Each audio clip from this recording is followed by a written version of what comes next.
Muito obrigada, Glauco. Agora eu gostaria, então, de abrir para perguntas para os nossos primeiros palestrantes. Quem quiser perguntar, por gentileza, levanta a mão, que as meninas levam o microfone.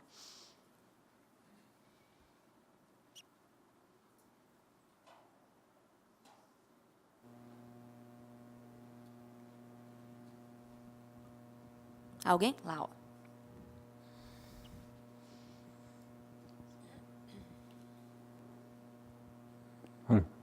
A minha pergunta é sobre a lei de anticorrupção.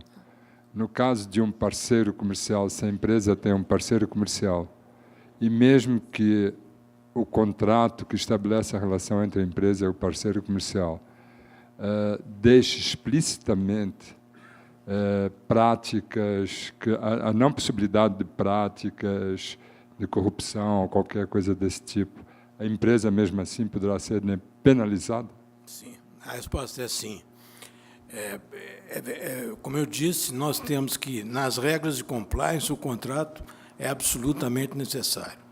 As cláusulas contratuais hoje, de representantes, agentes, terceiros que agem em nome da gente, franqueados e tudo isso, devem conter as regras de compliance.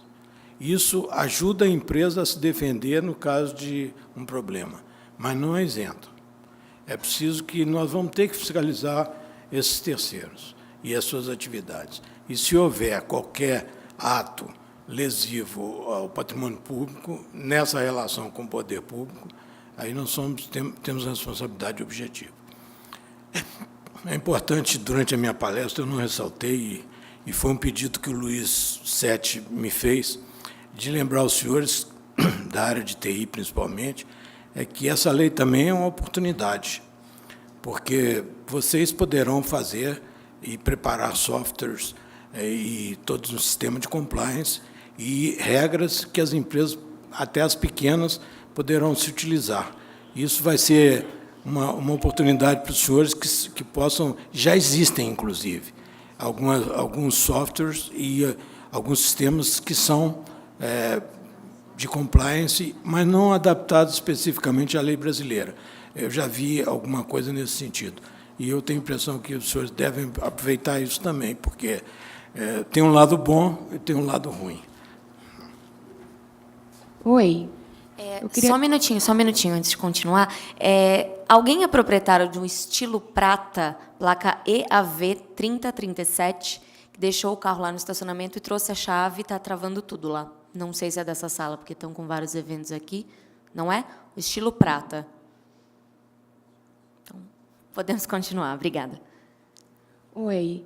Meu nome é Rafaela. Eu queria fazer uma pergunta. Na verdade, não é bem o escopo da discussão aqui, mas é da área tributária. O senhor Manuel, o doutor Manuel, mencionou a incidência de ISS, né, no momento da palestra, e eu queria entender do doutor Manuel a respeito da incidência de ISS sobre a licença de uso. Se há uma discussão, né, a respeito da licença de uso de software ser customizável ou não customizável, qual é o entendimento do senhor nesse sentido?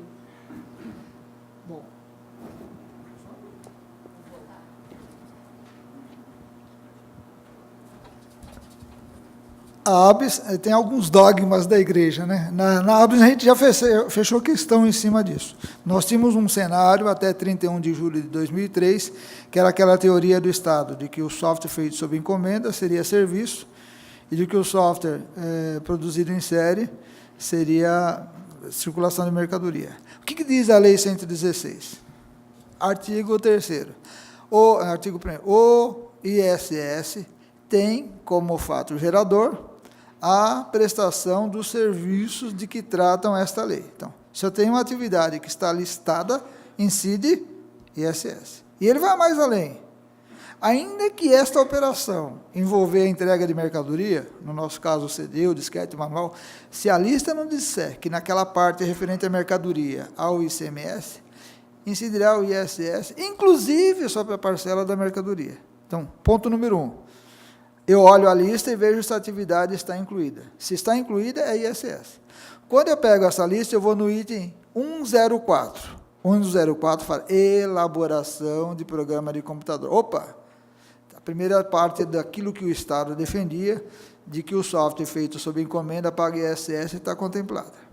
Aí eu vou para o item 05, licenciamento ou cessão de direito de uso do programa do computador, fato gerador do ISS. Então, a Microsoft, a Adobe, a Core, a grande maioria de nós, produz um software, e no momento que esse software ficar pronto, eu concedo 1, 2, 10 mil, 5 milhões de licenças. E para cada uma daquelas licenças eu cobro um serviço. É o software produzido em série. Então, para a ABS, absoluta segurança de que, mesmo no caso do Estado de São Paulo, que tem aquele decreto que fala que incide o ICMS sobre o valor da mídia, até este decreto é inconstitucional. O Estado não tem o direito de cobrar o ISS, desculpa, o ICMS, sequer sobre o valor do CD, do DVD, sobre o pendrive. Por quê?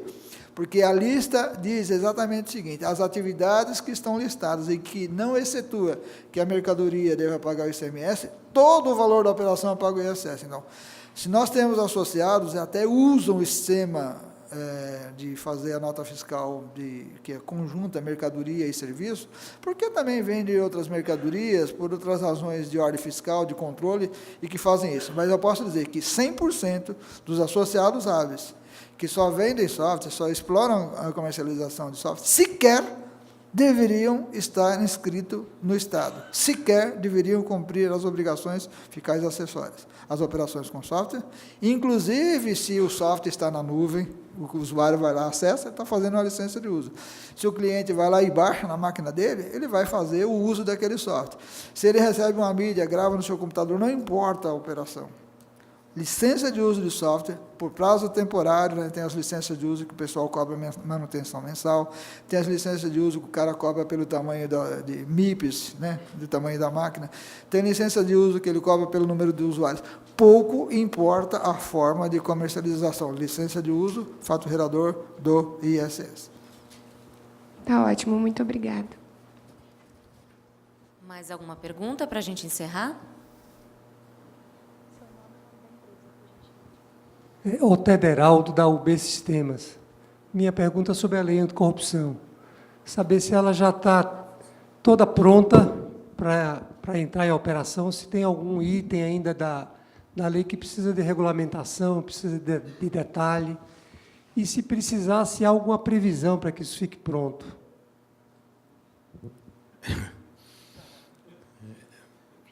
Eu estou dando ibope aqui hoje, né, para os que estão vendo, porque a lei realmente ela é falha, ela tem problemas. Eu acho que os grandes problemas dela, dois grandes problemas. Um é esse de ter vários agentes que vão poder utilizar da lei para praticar, abrir processo, então, em todos os níveis da administração pública, federal, estadual e municipal. E, quer dizer, essa descentralização é perigosíssima. E a outra, eu acho também que os acordos de leniência passaram na forma que foi aprovada a lei. Nós fizemos tudo no Congresso, o Manuel falou aqui sobre isso, e é difícil a gente acompanhar um processo legislativo no Brasil, porque, por mais que a gente tenha explicado e dito, eu fiz até palestra no Congresso, eu fui à comissão 2 vezes, uma vez eu fiz palestra, a outra eu participei de debates, mas é como se entrasse num ouvido e saísse no outro. E o acordo de leniência, por exemplo, acabou, porque ninguém vai se declarar culpado e deixar os outros todos agentes do processo sendo penalizados. E quando a lei só dá 2/3 de isenção da pena da multa pecuniária. Então, é uma coisa muito difícil. Depende de regulamentação absoluta por parte do governo federal. Nós estamos aguardando essa regulamentação desde o dia que a lei saiu, dia 29 de janeiro. Até hoje não tem um projeto assim que a gente possa palpável, que a gente possa ler, porque eu já fui a vários órgãos, já tentei saber como é que está a regulamentação, e a gente ouve assim, estamos fazendo, a minuta está quase pronta, amanhã sai, e não sei o quê, e nós já estamos em agosto. E a lei está em vigor? Está em vigor. tudo que está aí dito e que eu não fiz, eu não falei para alarmar os senhores. Eu falei porque a lei é assim, ela está lá, é isso que está escrito. E já está em vigor desde o dia 29 de janeiro. Quer dizer, qualquer agente público, daqueles todos listados que eu apresentei aí para os senhores, pode, de hoje para amanhã, abrir um processo, com base na lei. E a regulamentação, se tivesse, ia ajudar muito, porque a gente poderia fazer os mecanismos de prova, que a lei não fala, porque essa história da prova negativa é a coisa mais difícil, você provar que não fez. Não é que... hoje, no processo penal, os advogados sabem que é o contrário, a gente é inocente até prova em contrário. Com essa lei, não, nós somos culpados até provar que não somos. Então, é uma situação muito complicada. Obrigada. Vamos agora para a última pergunta. Doutor Sete, por favor, eu queria saber se a nossa grandiosa Petrobras está próxima da pena de morte que o senhor citou aí.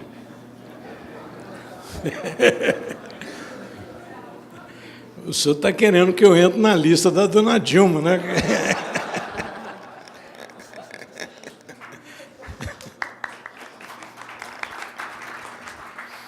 Bom, eu não tenho receio, não. Eu estou na lista mesmo. Mas a verdade é que, se for aplicada a rigor, sim. A resposta é sim. Porque o processo que eu tenho acompanhado, pela imprensa, naturalmente, eu não tenho participado de nenhum processo específico e nem na Comissão Parlamentar de Inquérito para inglês ver, mas a verdade é que, se aplicada a lei como está aí, em todos os seus termos, pela intervenção do doleiro Youssef, por exemplo, já dá um processo judicial, uma intervenção judicial. E, na intervenção judicial, o senhor viu as três possibilidades de penalidade que existem. É evidente que o juiz não vai suspender a Petrobras, acredito, mas que pode aplicar sanções de muita gravidade aos seus diretores, não tem a menor dúvida. A pena de morte, eu não sei. Acho que não. Bom, muito obrigada, então, aos nossos palestrantes.